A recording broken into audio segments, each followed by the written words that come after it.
orang yang punya gitu mungkin ada simpanan ya. Sedangkan untuk yang mereka tidak mampu, gimana? Nah, ini kan adanya program ini untuk menjawab keresahan itu. Kami dari BPJS Kesehatan ini menginginkan bahwa masyarakat ini bisa saling bergotong royong, kita untuk saling membantu. Mungkin sekarang mungkin kita sehat, tapi belum tentu kedepannya kita sehat gitu kan. Karena iuran yang dibayarkan oleh Bapak Ibu sekalian itu nantinya akan dikelola oleh BPJS Kesehatan sebesar-besarnya, semaksimal mungkin untuk kepentingan peserta.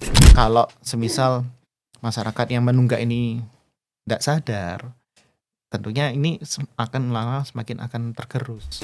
Ya itu mungkin karena dia ngerasa saya sehat, saya buat apa saya bayar. Padahal dia tidak sadar bahwa dana yang dibayarkan itu bukan hanya untuk dirinya aja, tapi untuk orang lain. Beberapa manfaat yang tidak dijamin oleh BPJS Kesehatan ya Mbak. Jadi salah satunya itu untuk penyakit yang akibat ketergantungan obat atau alkohol. Misalkan dia suka minum miras, terus tiba-tiba overdosis, jantung, itu tidak ditanggung. Assalamualaikum warahmatullahi wabarakatuh. Apa kabar sahabat KTV dimanapun Anda berada? Jumpa lagi bersama saya Romlah Pandita Ratu. Dan hari ini Romlah seperti biasa tidak sendirian, namun ada narasumber kita dari BPJS Kesehatan nantinya yang akan menemani kita juga. Dan ada Bapak Failasuf Filantropi. Selamat pagi, Pak. Pagi dong, Mbak. Pagi. Gimana punya kabar? Alhamdulillah sehat. Alhamdulillah masih segar ya? Masih. Karena masih pagi ya. Kalau BPJS Kesehatan tuh harus sehat ya? Ya, gimana pun harus kita syukuri kesehatan yang sudah kita dapatkan hari ini ya Mbak ya. Iya benar. Kalau enggak sehat ya berobat, mumpung kalau BPJS-nya aktif bisa berobat gitu lah. Wah, semoga aja BPJS Kesehatannya milik Kabupaten Pamekasan semuanya aktif gitu ya. Amin. Dan hari ini yang akan kita bahas yaitu dana JKN digunakan buat apa sih? Buat apa ya? Apa buat foya-foya? Apa buat apa nih Mas Failasuf? Mungkin langsung aja pemaparan dari Pak Failasuf Filantropi ini tentang dana JKN digunakan buat apa? Jadi memang setiap bulan itu kan kita selalu menagihkan iuran ya. Jadi banyak orang tuh buat apa sih kok kita bayar terus BPJS Kesehatannya gitu. Buat apa sih uang yang sudah kami berikan ke BPJS Kesehatan itu untuk apa? Nah, saya sering mendapat pertanyaan itu kok datang ke lapangan. Saya bayar terus, buat apa saya bayar ini? Saya tidak pernah sakit. Justru kalau boleh kita bilang kalau mereka tidak sakit itu kan justru sebuah anugerah ya, harus disyukuri ya Mbak ya. Kita batuk sedikit kan juga nggak enak gitu kan. Siapa yang mau sakit? Benar. Nah, tapi kenapa BPJS Kesehatan itu menagihkan iuran ke Bapak Ibu sekalian? Karena satu, kita sebagai peserta itu memiliki memang ada kewajiban untuk pembayaran iurannya. Nah, kenapa wajib? Karena program jaminan kesehatan ini sifatnya wajib sesuai dengan ketentuan perundang-undangan. Kenapa diwajibkan? Karena negara itu ingin semua masyarakat itu punya akses yang sama untuk berobat. Jadi mungkin kalau mereka yang golongannya fakir miskin, mereka memang dapat bantuan ya dari pemerintah. Sedangkan untuk yang tidak masuk itu ya tentunya mereka harus membayar sekian rupiah untuk menjamin akses pelayanan kesehatannya. Nah, dengan dana yang sudah dibayarkan itu, memang BPJS Kesehatan memiliki wewenang untuk pengelolaan dananya. Jadi dananya itu dikelola demikian rupa oleh BPJS Kesehatan. Kemudian kita investasikan dan kita tiap bulannya kita juga bayarkan ke fasilitas kesehatan, baik yang tingkat pertama maupun tingkat lanjutan. Nah ini yang banyak orang juga tahu, saya tuh sehat, buat apa saya bayar? Nah, karena kita tuh harus punya rasa memiliki yang sama. Sedangkan ini kan program yang sangat bermanfaat untuk masyarakat Indonesia. Mungkin kalau Mbak Romlah ingat zaman dulu lah, 20 tahun yang lalu kok kita sakit tuh pasti bingung kan? Bingung. saya mau jual apa gitu. Mungkin kalau sakitnya hanya batuk pilek keluar 100.000 atau itu mungkin masih bisa ya.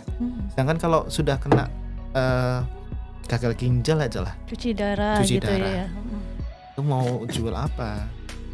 Sedangkan biaya untuk berobat gagal ginjal itu cuci darahnya aja setiap minggu bisa 2 kali.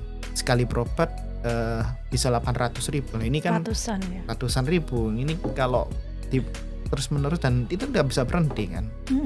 Nah ini kalau ini tidak bisa berhenti, saya harus keluar uang dari mana gitu. Untuk orang yang punya gitu mungkin ada simpanan ya. Sedangkan untuk yang mereka tidak mampu gimana? Nah, ini kan adanya program ini untuk menjawab keresahan itu. Di tahun 2014 ada program ini memberikan angin segar bagi masyarakat untuk mereka bisa mengakses pelayanan kesehatan yang mungkin sebelumnya tidak bisa dijangkau. Nah ini makanya kami dari BPJS Kesehatan ini menginginkan bahwa masyarakat ini bisa saling bergotong royong kita untuk saling membantu. Mungkin sekarang mungkin kita sehat, tapi belum tentu kedepannya kita sehat gitu kan. Bisa jadi kita ngerasa aku nggak apa hari ini nggak sakit, nanti dilalah sama Allah diberikan ujian sakit gimana. Nah ini mungkin seperti itu ya. Jadi mungkin ini sebagai simpanan untuk kita kedepannya. Mungkin hari ini kita membantu orang lain, siapa tahu nanti suatu saat kita dibantu orang lain gitu. Kalau dengan cara gotong royong itu maksudnya gotong royong seperti apa tuh? Jadi kan kita saling membayar iuran gitu ya Mbak. Kalau saya dipotong iurannya di gaji saya dipotong, mungkin terus orang lain peserta mandiri membayar iurannya secara mandiri. Itu kita saling membantu. Saya sehat membantu mereka yang sedang sakit. Sedangkan nanti suatu saat kalau saya sakit nanti akan juga bantu orang lain karena nilai klaim yang dibayarkan oleh BPJS Kesehatan di tahun lalu aja itu sudah mencapai 170 triliun Mbak. Wow. Seluruh Indonesia. Nah itu dana, padahal dibandingkan dengan dana yang saya dibayarkan iuran terendah kan 35.000 ya. 35.000 itu juga turut berkontribusi untuk bisa membayarkan klaim yang senilai 170 triliun itu. Dan tentunya ke depannya pasti akan lebih banyak lagi nilai klaim itu karena kan jumlah pemanfaatan semakin banyak, peserta juga semakin banyak, terus biaya biaya rumah sakit kan kalau kemarin ada peningkatan biaya nilai klaim gitu ya Mbak. Emang ini makanya kita saling gimana caranya kalau kita nggak bayar ya gimana nanti kami dari BPJS Kesehatan itu membayar klaim itu dari mana gitu. Bisa kalau Mbak Romla tahu di awal-awal berdirinya BPJS Kesehatan isu defisit itu kan selalu menerpa setiap bulannya ya. Setiap tahunnya itu pasti ada isu defisit, klaim tidak dibayar, pelayanan tidak baik. Sedangkan kalau sekarang kondisinya sudah alhamdulillah sudah bagus, makanya kita harus sama-sama saling menjaga ini. Gimana caranya kita bisa menjaga kesustenabilitas keberlangsungan program ini ya dengan caranya dengan membayarkan iurannya gitu. Karena iuran yang dibayarkan oleh Bapak Ibu sekalian itu nantinya akan dikelola oleh BPJS Kesehatan sebesar-besarnya semaksimal mungkin untuk kepentingan peserta. Jadi bukan bilang oh ini nanti dimakan orang BPJS Kesehatan. Tidak ya? Tidak, karena sesuai ketentuan perundang-undangan itu ada dua dana yang dikelola BPJS. Yang pertama dana jaminan sosial, yang kedua dana BPJS. Untuk dana DJS itu adalah dana yang dari iuran yang Bapak Ibu sekalian itu dikelola dimasukkan di dana DJS itu dikelola demikian mungkin semaksimalnya untuk masyarakat. Dana apa Mas? DJS? DJS, dana jaminan sosial. Oh. Sedangkan ada lagi dana operasional kami itu dari dana BPJS namanya. Dana BPJS Kesehatan itu. Yang itu untuk operasional kami sendiri. Sedangkan untuk DJS itu semaksimal mungkin untuk masyarakat. Sumbernya dari mana ya? Dari iuran dibayarkan oleh masyarakat, bantuan dari pemerintah itu dimasukkan di situ, dikelola oleh BPJS Kesehatan. Di kantor pusat kami ada namanya kedeputian bidang investasi di situ. Jadi, tugasnya untuk itu mengelola dana itu. Berarti kalau gotong royong itu yang tiap bulannya bayar gitu ya, entah berapa triliun semuanya totalnya yang sudah bayar, dibayarkan kepada orang yang sakit pada saat ini juga gitu ya. Oh, kalau seumpama dana yang sudah masuk itu tidak masih kurang untuk membayar mereka-mereka yang sakit gitu. Itu dari mana yang gitu? Ya, untuk kondisi secara global nasional itu memang kita sesuai dengan peraturan perundang-undangan itu wajib menjaga dana itu cukup untuk membayar klaim minimal 1,5 bulan sampai 6 bulan. Itu dana itu harus ada. Harus ada gitu. Ya, jadi memang tugas kami untuk mengumpulkan iuran itu dan dikelola sehingga cukup untuk membayarkan paling banyak 6 bulan ke depan. Itu, dan alhamdulillah sekarang kondisinya masih sehat, Mbak. Nah, tapi kalau semisal masyarakat yang menunggak ini tidak sadar, tentunya ini akan lama semakin akan tergerus. Nah, ini nanti kita bisa kembali lagi ke masa-masa zaman kegelapan. Kalau bilang orang sekarang gelap gitu ya, Mbak. Masa-masa jahiliyah itu tentunya kita kan tidak mau. Dari pihak rumah sakit pasti tidak mau sekali gimana klaim itu kok tersendat-sendat terus gitu. Padahal kami sekarang ini pembayaran klaim tuh harus sesuai dengan ketentuan maksimal 15 hari sejak klaim itu masuk ke BPJS Kesehatan, itu harus dibayar. Telat sehari pun itu menjadi aib bagi kami. Dan kami pun didenda untuk membayarkan pengganti denda itu supaya bisa dibayarkan ke rumah sakit. Nah, ini yang tentunya kami menjaga itu, jangan sampai klaim telat terbayar, pelayanan bisa menurun. Makanya dari BPJS Kesehatan tuh dana harus ada gitu ya. Makanya selalu turun ke bawah memberikan sosialisasi kepada masyarakat agar tidak telat untuk membayar iuran BPJS. Iya, jadi tentunya kami mungkin dari pemirsa itu ada yang merasa pernah ditagih oleh kami, di telepon, di WA. Ya kami melakukan itu semata-mata ingin menjaga supaya program ini masih tetap berlangsung. Gitu. Kalau seumpama masih punya tagihan, namun orang itu masih sakit, apakah itu tetap dibayarkan lewat BPJS atau bayar pribadi itu kalau seperti itu? Kalau masih belum lunas ya, Mbak, memang tidak bisa dimanfaatkan untuk, karena kan kalau statusnya menunggak itu kan akan nonaktif. Nah, itu tidak bisa dipakai. Nah, ini kan rugi juga mereka. Saat mereka butuh tidak bisa dipakai ya karena ada keterlambatan itu. Oh, makanya nih peserta ya, pemirsa jangan sampai bilang BPJS itu jahat gitu ya. Karena punya saya tidak dibayarkan karena sakit mungkin gitu dan sebagainya. Karena memang orang-orang di luar sana banyak sih yang sering ngomel-ngomel BPJS itu jahat banget kepada kita-kita. Taunya dianya yang masih punya tunggakan sehingga BPJS itu tidak bisa mengklaim untuk digunakan seperti itu. Kalaupun nanti ada masalah di lapangan, mohon bisa kami dilaporkan. Itu kan kami juga punya hotline di 165 atau di Pandawa itu juga bisa, atau bisa di rumah sakit itu ada nomor-nomor petugas kami yang kami pasang di situ. Kalau ada apa-apa bisa kontak ke situ untuk menyampaikan keluhan misalkan di lapangan kenapa gitu, ada masalah atau apa, nanti bisa dijelaskan di situ. Boleh.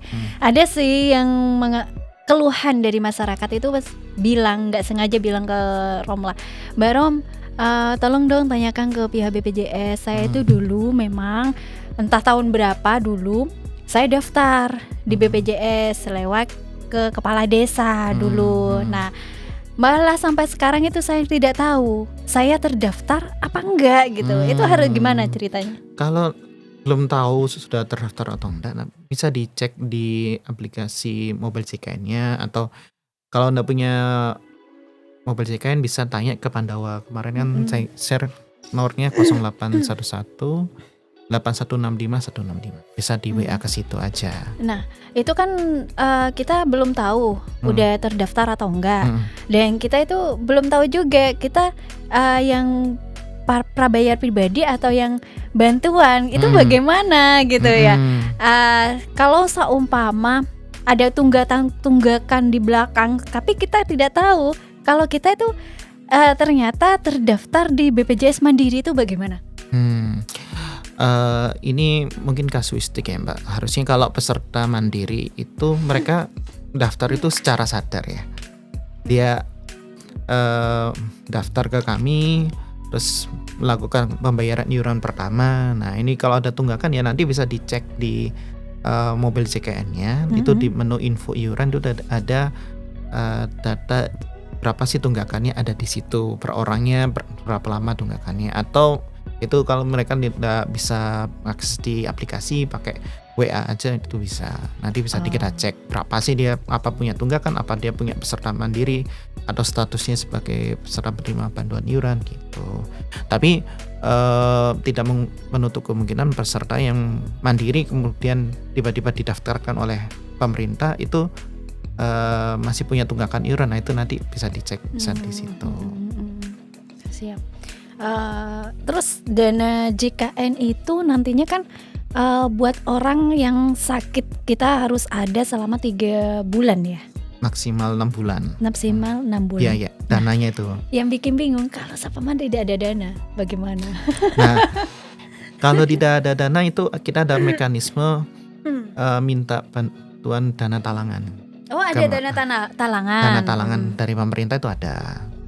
Itu bisa kita meminta dana talangan sampai dana itu terkumpul nanti kita kembalikan ke pemerintah gitu. Berarti dana talangan itu memang seluruh Indonesia ada? Jadi kita kan bicaranya secara nasional ya Mbak. Dana talangan itu akan disediakan oleh Kementerian Keuangan gitu. Itu tiap tahunnya berarti? Enggak, karena kan sampai sekarang posisinya masih sehat. Jadi dana talangan itu tidak kita ajukan gitu. Berarti kalau dalam kondisi amit-amit terjadi seperti dahulu itu, nah ini mungkin baru mengajukan. Ada gitu. Harus mengajukan berarti ya baru ada dana talangan. Saya kira tiap tahun memang ada dana talangan gitu ya. Karena kan dana DCS ini kondisinya masih sehat, gitu. Jadi kita tidak mengajukan itu gitu. Oke. Itu yang mengajukan kantor pusat bukan dari kami. Kami hanya bertugas untuk melakukan pengumpulan iuran dan melakukan pembayaran gitu. Kalau Romla pribadi kayaknya puyeng sih kalau mikirin dana-dana karena kayaknya di Kabupaten Pamekasan sendiri itu masih banyak yang belum bayar gitu ya, malah sampai didatangi ke pelosok-pelosok gitu ya. Biasanya nih Pak nih, apa sih kendalanya di masyarakat itu kok sampai tidak bayar tunggakan sampai 2 tahun, 1 tahun, itu kebanyakan dari apa kendalanya? Kalau secara garis besarnya 2 ya Mbak ya. Kemampuan membayarnya kurang, memang dia tidak mampu, tidak punya biaya, atau memang tidak mau. Nah, yang tidak mau yang harus kita lakukan pendekatan lebih, karena ya itu mungkin karena dia ngerasa saya sehat, saya buat apa saya bayar. Padahal dia tidak sadar bahwa dana yang dibayarkan itu bukan hanya untuk dirinya aja, tapi untuk orang lain. Dan kami itu tidak hanya membayar ke orang yang sakit aja Mbak. Kita juga membayarkan manfaat itu untuk orang-orang yang sehat. Maksudnya? Contohnya gini, kita untuk fasilitas kesehatan tingkat pertama itu ada namanya dana kapitasi. Dana kapitasi itu kami bayarkan setiap bulannya untuk misalkan di Puskesmas A, di Puskesmas itu yang terdaftar orang yang milih fasilitas kesehatan tingkat pertamanya di Puskesmas A itu ada misalkan ada 5.000 orang. Ya kami bayarkan setiap bulannya 5.000 kali berapa ke fasilitas kesehatan itu. Itu berarti kan tiap bulan? Tiap bulan, sakit tidak sakit untuk peserta yang aktif kita bayarkan di situ. Gitu. Jadi istilahnya kapitasi itu kayak dana jatah berobat kita. Sakit nggak sakit ya kami bayarkan ke fasilitas kesehatan itu. Selain itu karena BPJS Kesehatan itu juga membayarkan manfaat promotif, manfaat preventif, itu juga ada manfaat seperti itu. Jadi tidak hanya untuk yang sakit aja, untuk mereka yang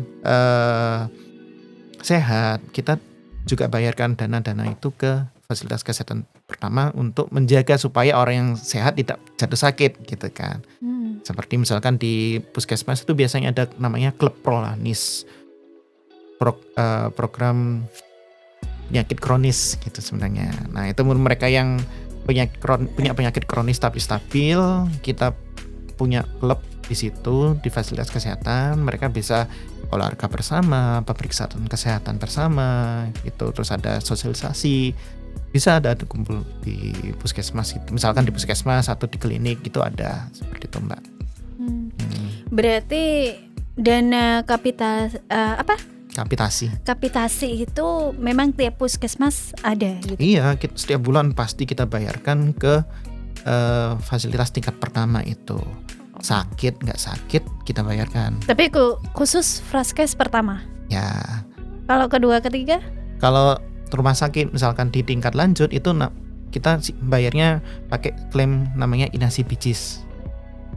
Apa itu? Inasibijis itu kelompok penyakit yang biaya kan sama Kemenkes itu sudah menentukan tiap penyakit ini nilainya berapa, untuk rumah sakit A, B, C, D itu nilainya berapa gitu. Jadi misalkan kalau anggaplah itu daftar menu ya di restoran itu kan ada tarifnya ini. Iya, benar. Misalkan nasi putih berapa, nasi goreng berapa, bakso berapa gitu. Kalau ada pasien yang berkunjung ternyata sakitnya ini untuk tarif penyakitnya A, ya kita dibayarnya segitu setelah diverifikasi. Luar biasa ya. Berarti meskipun tidak sakit, BPJS ini juga mengeluarkan dana gitu ya. Iya, jadi setiap bulan setiap tanggal 15 itu kami wajib bayar ke rumah sakit. Mohon maaf, ke fasilitas kesehatan tingkat pertama. Puskesmas, klinik atau dokter keluarga. Manfaatnya apa itu? Apa Mbak? Kapitasinya? Ya itu tadi untuk ada promotif, preventifnya atau kuratif gitu. Jadi manfaat dana itu bisa dimanfaatkan oleh fasilitas tingkat pertama untuk melakukan program-program promotif preventif atau untuk pengobatan. Itu kita bayarkan ke mereka. Pokoknya jatah berobatnya Mas Ucup di rumah sakit itu di puskesmas itu sudah kami bayarkan setiap bulannya. Anggaplah 10.000 gitu satu orang gitu. Gitu. Oh iya paham. Jadi kalau buat orang peserta mandiri 35.000, 10.000-nya itu sudah kita bayarkan untuk jatah berobat. Sisanya dikelola lagi untuk diinvestasikan lagi untuk membayar klaim yang ada di rumah sakit gitu. Jadi kesimpulannya di situ dana JKN itu muter ternyata ya. Muter terus Mbak, tiap hari. Tiap hari muter gitu ya, nggak pusing-pusing ya. Oke, mungkin ada disampaikan lagi tentang dana JKN itu digunakan apa saja selain ini?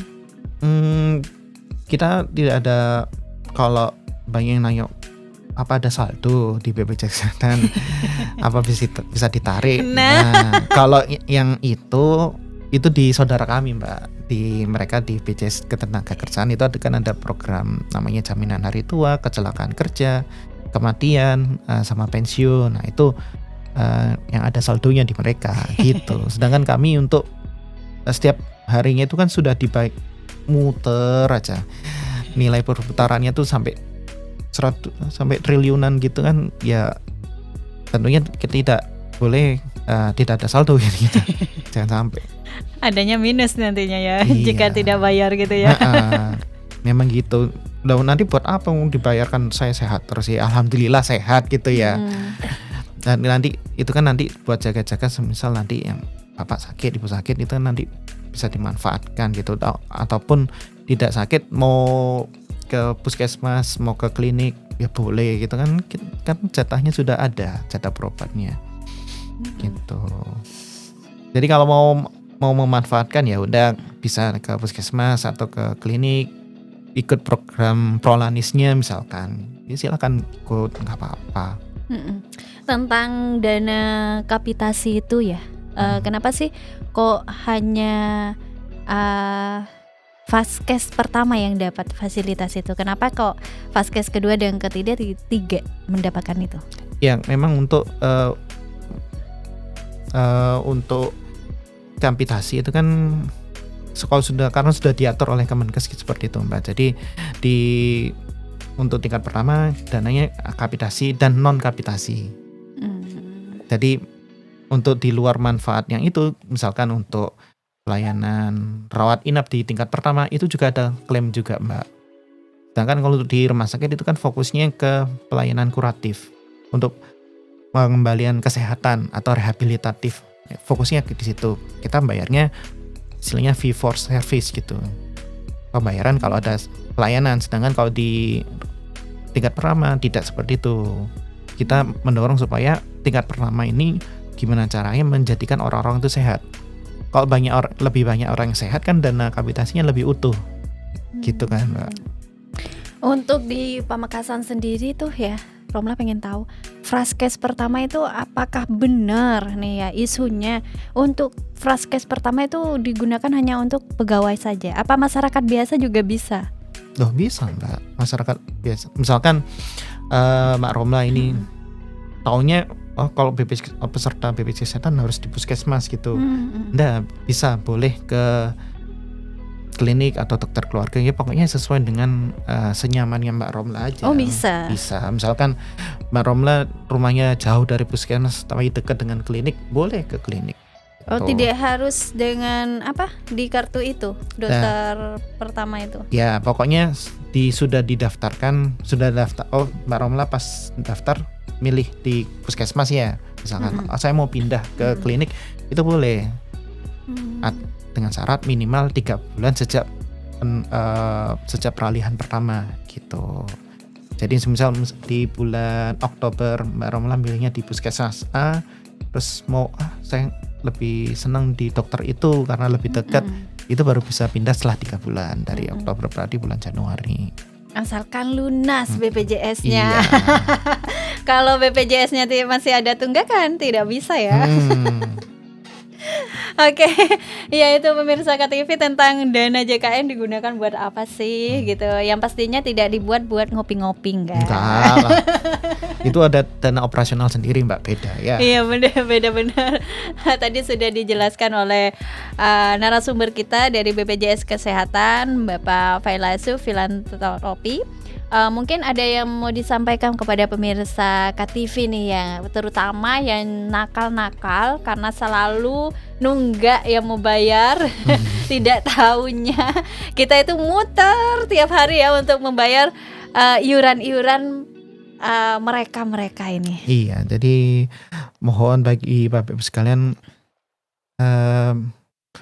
bagi peserta mereka yang masih terdaftar mandiri atau yang terdaftar di perusahaan, mohonlah pemberi kerjanya juga turut aktif untuk membayarkan iuran jaminan kesehatan itu, karena ini kan kita sifatnya gotong royong ya Mbak, kita saling menolong mereka yang sedang sakit. Suatu saat tentunya pasti kita akan membutuhkan, kan tidak mungkin selamanya kita sehat, pasti ada dimana kalanya kita butuh untuk berobat. Nah ini bisalah kita saling membantu seperti itu dengan membayarkan iurannya. Jadi kita gotong royong menjaga keberlangsungan program JKN ini supaya tetap aktif gitu, supaya dana DJS ini tetap cukup sampai 6 bulan lah ke depannya, minimal seperti itu. Iya benar pemirsa KTV ya. Jadi pemirsa KTV yang masih ada tunggakan BPJS segera membayarnya, karena dana JKN ini dibuat buat apa sih? Kita gunakan buat gotong royong ya. Iya. Bagi yang sakit, berapa triliun yang harus kita bayar tiap harinya kepada mereka yang sakit ya. Apalagi sudah sampai 3 hari di rumah sakit gak sembuh-sembuh, mereka ditalangi oleh BPJS dari hasil mereka yang udah bayar gitu ya. Jadi sebaliknya, ketika mereka sembuh, kalian sakit, kita bayar juga. Iya. Seperti itu ya. Jadi jangan sampai kita telat untuk bayar BPJS Kesehatan. Mm-mm. Oke, sebelum kita pamit kepada pemirsa KTV, mungkin ada yang mau disampaikan lagi? Sudah cukup. Sudah. Terima kasih Bapak Failasu Filantropi. Sekali lagi, Ha-ha. selain itu selain membayarkan iuran ya juga kita mohon bisa saling menjaga perilaku hidup sehat ya Mbak ya. Iya benar. Musim Makanan. orang sakit. Jangan kita selain membayarkan iuran juga menjaga diri supaya tidak mengkonsumsi misalkan makanan yang terlalu asin, makanan yang tidak sehat, Takut darah tinggi. merokok gitu. Benar, Nah benar, ini kan tentunya jadi bom waktu ke depannya. Jadi siapa sih yang mau sakit gitu kan? Ya, Oh iya. kita Benar. saling menjaga itulah. Satu lagi Apa? pertanyaannya. Benar nggak sih isu di luar sana kalau seumpama kita sakit karena ya sering minum alkohol Oh ya itu belum atau saya apa, jelaskan. itu tidak ditanggung BPJS apa benar? Ya, jadi ada beberapa manfaat yang tidak dijamin oleh BPJS Kesehatan ya Mbak. Mm-mm. Jadi salah satunya itu untuk penyakit yang akibat ketergantungan obat atau alkohol. Hmm. Misalkan dia suka minum miras, terus tiba-tiba overdosis, jantung, Hmm. itu tidak ditanggung. Terus selain itu untuk yang tujuannya estetika itu juga tidak ditanggung oleh BPJS Kesehatan. Misalkan untuk pasang behel atau mancungin hidung, kosmetik itu enggak. Selain itu penyakit di luar ketentuan, semisal yang bersangkutan tidak ke fasilitas tingkat pertama dulu, mau langsung ke rumah sakit, tapi bukan gawat darurat, cuma batuk pilek terus mau langsung ke rumah sakit itu enggak ditanggung. Bukan ke puskesmas dulu Iya. langsung ke rumah sakit gitu ya. Selain itu juga penyakit yang sudah ditanggung oleh program lain, semisal kondisinya ada wabah, itu kan kok wabah itu ditanggung oleh pemerintah Mbak, seperti dulu kemarin COVID. Mm-mm. Itu karena wabah yang menanggung bukan BPJS Kesehatan tapi dari pemerintah. Tapi kalau demam berdarah itu kan masuk wabah? Enggak. Kalau dari pemerintahnya belum menyatakan itu wabah, Oh. maka BPJS Kesehatan yang menanggung. Kalau sudah disebut KLB dan wabah, itu akan yang ditanggung oleh BPJS pemerintah. Pemerintah.